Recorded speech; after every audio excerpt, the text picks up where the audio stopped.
सविता कुशवाहा,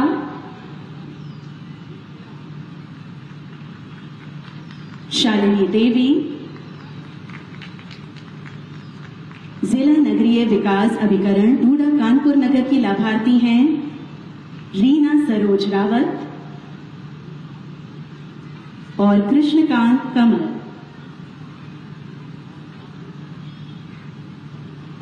इसी कड़ी में माननीय मुख्यमंत्री जी से स्टार्टअप चेक प्राप्त करने वाली महिलाओं के नाम हैं जो एक समूह में पधारेंगी।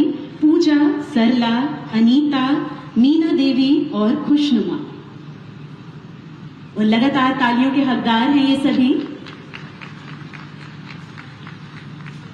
इसी कड़ी में माननीय मुख्यमंत्री जी से आरएफ एवं सीआईएफ चेक प्राप्त करने वाली जो महिलाएं हैं उनके नाम हैं किरण, विमला, रीना सिंह और प्रीति। आप सभी से अनुरोध है आप एक समूह में पधारें।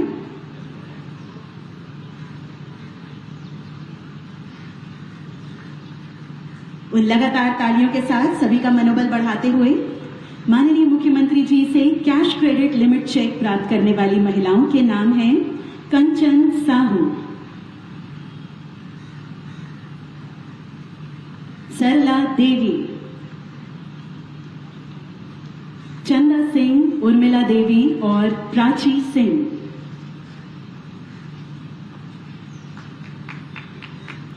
भारत माता की, भारत माता की, भारत माता की।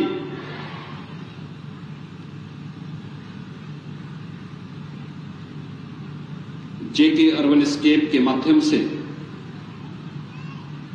1001 सिलाई मशीन वितरण कार्यक्रम के आज के समारोह में उपस्थित उत्तर प्रदेश विधानसभा के माननीय अध्यक्ष माननीय श्री सतीश महाना जी, भारतीय जनता पार्टी के प्रदेश के अध्यक्ष माननीय श्री भूपेंद्र सिंह चौधरी जी, प्रदेश सरकार में मेरे सहयोगी मंत्रीगण, प्रभारी मंत्री श्री नंद गोपाल गुप्ता नंदी जी, राकेश सचान जी, श्रीमती प्रतिभा शुक्ला जी, श्री अजीत पाल जी, माननीय सांसद श्री सत्यदेव पचौरी जी, महापौर श्रीमती प्रमिला पांडे जी, एमएलसी श्री सलील बिश्नोई जी, माननीय विधायकगण, इस पूरे कार्यक्रम के आयोजक जेके अर्बनस्केप के प्रबंध निदेशक एवं अध्यक्ष श्री अभिषेक सिंघानिया जी, मुख्य कार्यकारी अधिकारी श्री मनीष मानसिंगा, अध्यक्ष एवं प्रबंध निदेशक Singer India Limited Shri Rakesh Khanna ji, प्रदेश सरकार में सलाहकार के रूप में अपनी सेवाएं प्रदान कर रहे श्री अवनीश अवस्थी जी और उपस्थित कानपुर के सभी मेरे उपस्थित भाइयों और बहनों, आज शरद पूर्णिमा का पावन पर्व है। प्रभु श्री राम से हम सबका साक्षात कराने वाले त्रिकालदर्शी ऋषि महर्षि वाल्मीकि की पावन जयंती भी है। इस अवसर पर जेके अर्बनस्केप के तत्वाधान में 1001 परिवारों को आर्थिक स्वावलंबन के लिए उनका मार्ग प्रशस्त करने का जो एक कार्यक्रम चल रहा है, इसके लिए जेके अर्बनस्केप को हृदय से धन्यवाद ज्ञापित करते हुए सभी 1001 परिवारों को जो आज इस सिलाई मशीन की योजना के साथ जुड़ रहे हैं, उन सबको मैं हृदय से बधाई देता हूं, उनका अभिनंदन करता हूं।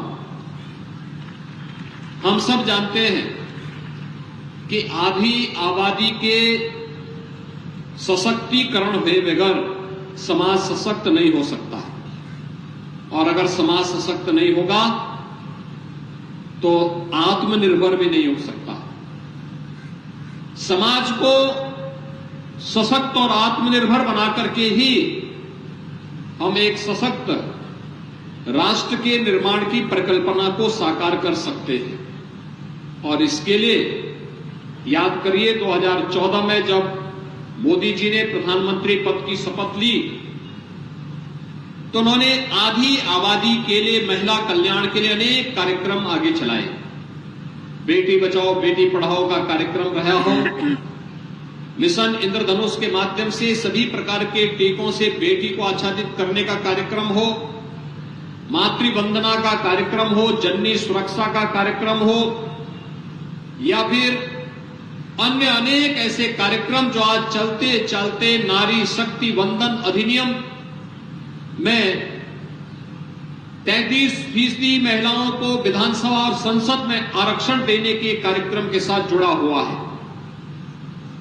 ये आधी आबादी के सशक्तिकरण के माध्यम से राष्ट्र को समर्थ और सशक्त बनाने का एक पवित्र कार्यक्रम, और आज उस कार्यक्रम की श्रृंखला में हम सब यहां पर इस पवित्र जेके मंदिर के परिसर में जेके अर्बन स्केप के तत्वाधान में 1001 परिवार को आर्थिक स्वावलंबन के मार्ग पर आगे बढ़ाने के इस पवित्र कार्यक्रम के साथ जुड़े हुए हैं। मैं इसके लिए जेके अर्बन स्केप को हृदय से धन्यवाद देते हुए आप सभी का हृदय से अभिनंदन करता हूं, आप सबको बधाई देता हूं और अपनी शुभकामनाएं भी देता हूं। मेरे लिए बहुत प्रसन्नता का क्षण है कि यहां पर जो भी सिलाई मशीन जिनको भी दी जा रही थी तो मैं उनसे पूछ रहा था कि क्या आपने ट्रेनिंग ली? वो कहते थे हाँ, एक आत्मविश्वास है कि हाँ हमने ट्रेनिंग ले ली है, अब मशीन के माध्यम से हम सिलाई का काम तत्काल प्रारंभ कर देंगे। यानी हमारे पास आज के दिन पर लोगों के, हमारे पास मैन पावर की कमी नहीं, स्केल है, लेकिन प्रधानमंत्री जी यही कहते हैं इस स्केल को स्किल के साथ जोड़ना है, इसका स्किल डेवलपमेंट करना है। उसके लिए सरकार को प्लेटफॉर्म देना होगा, सरकार को उसके लिए तैयार होना होगा, और इसी के लिए सरकार कार्य करना चाहती है। हमने प्लेटेड फैक्ट्री के कार्यक्रम को इसी के साथ जोड़ा है। इसके माध्यम से हम लोग एक ही हाई राइज बिल्डिंग में अनेक प्रकार के कार्यक्रमों को जोड़ सकते हैं। रेडीमेड गारमेंट्स में अपार संभावनाएं उत्तर प्रदेश के अंदर है, और रेडीमेड गारमेंट्स के माध्यम से हम लोग उत्तर प्रदेश को एक बार फिर से देश की अर्थव्यवस्था का सबसे बड़ा और समर्थ प्रदेश के रूप में स्थापित करने के इस कार्यक्रम के साथ जोड़ सकते हैं। आपने देखा होगा जब ये देश आजाद हुआ था, कानपुर देश के सबसे समृद्ध महानगरों में से एक था। धीरे धीरे करके उपेक्षा के कारण, समय से कार्य योजना न बनने के कारण, समय के अनुरूप अपने आप को न ढालने के कारण आज हमारा स्थान एकदम पीछे होता गया। लोग हमसे कई आगे बढ़ चुके हैं।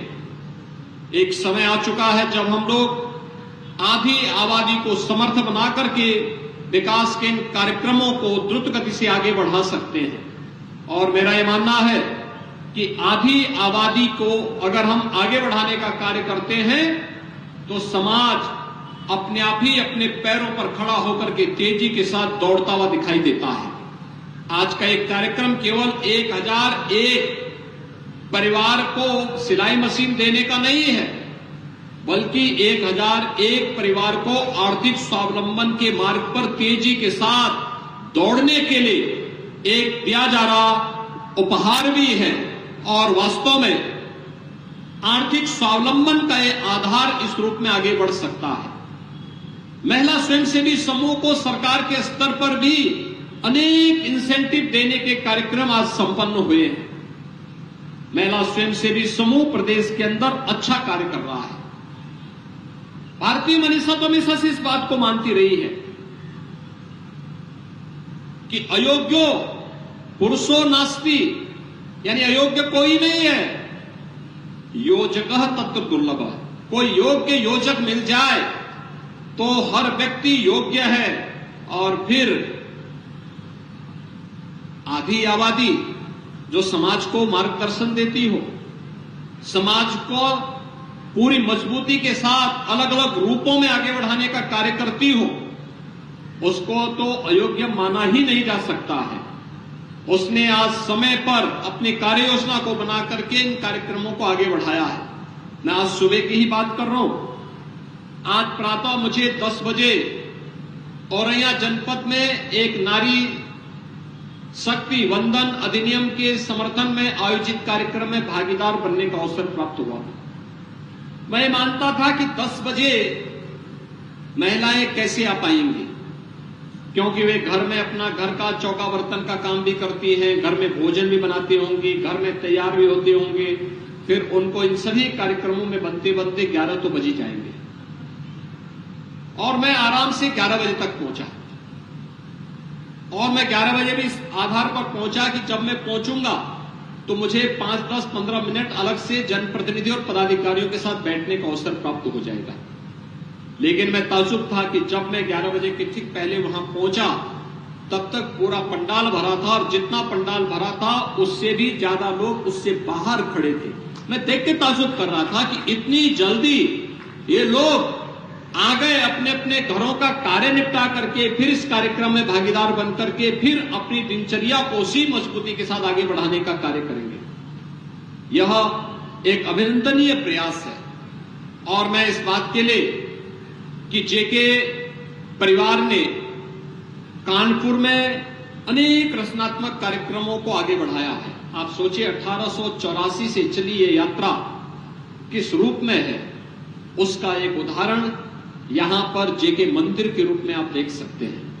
कितना स्वच्छ और सुंदर परिसर होना चाहिए। देव स्थलों को, धार्मिक स्थलों को किस प्रकार का सुंदर और आकर्षक बनाया जाना चाहिए, यह जेके मंदिर उसका एक उदाहरण है। यह परिसर का स्वच्छ और सुंदर वातावरण, हरा भरा वातावरण इसका उदाहरण है। जेके परिवार के द्वारा संचालित शिक्षा और स्वास्थ्य के अनेक प्रतिष्ठान, उद्योग जगत से जुड़े हुए प्रतिष्ठित संस्थान इसके उदाहरण है कि ईश्वर भक्ति भी है, समाज सेवा भी है, और साथ साथ समाज को सन्मार्ग पर और आत्मनिर्भरता के पथ पर अग्रसर करने के लिए एक दृढ़ इच्छा शक्ति भी। वह दृढ़ इच्छा शक्ति आज यहां पर देखने को मिली है। भाइयों बहनों, ये हम सबका सौभाग्य है कि डबल इंजन की भारतीय जनता पार्टी की सरकार वर्तमान में प्रदेश के अंदर मिशन शक्ति के 4th चरण के कार्यक्रम को प्रभावी ढंग से आगे बढ़ाने का कार्य कर रही है। मिशन शक्ति का एक कार्यक्रम आधी आबादी की सुरक्षा, उनके सम्मान और उनके स्वावलंबन के साथ जुड़ा हुआ है। सरकारी नौकरी हो या निजी क्षेत्र में, उनके लिए नौकरी और रोजगार की संभावनाओं को आगे बढ़ाने का कार्य ये डबल इंजन की सरकार पूरी प्रभावी तरीके से उसे आगे बढ़ाने का कार्य कर रही है। उनके सम्मान के लिए केंद्र और राज्य सरकार ने उसकी गरिमा की रक्षा के लिए अनेक कार्यक्रम बनाए हैं।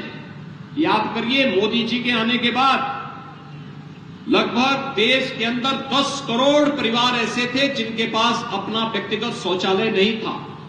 ये नारी गरिमा पर सबसे बड़ी चोट थी। लेकिन प्रधानमंत्री मोदी जी ने उन सभी परिवारों के पास अपना व्यक्तिगत शौचालय बनवा करके उनको स्वयं के लिए नारी गरिमा की सुरक्षा की रक्षा उसके माध्यम से की।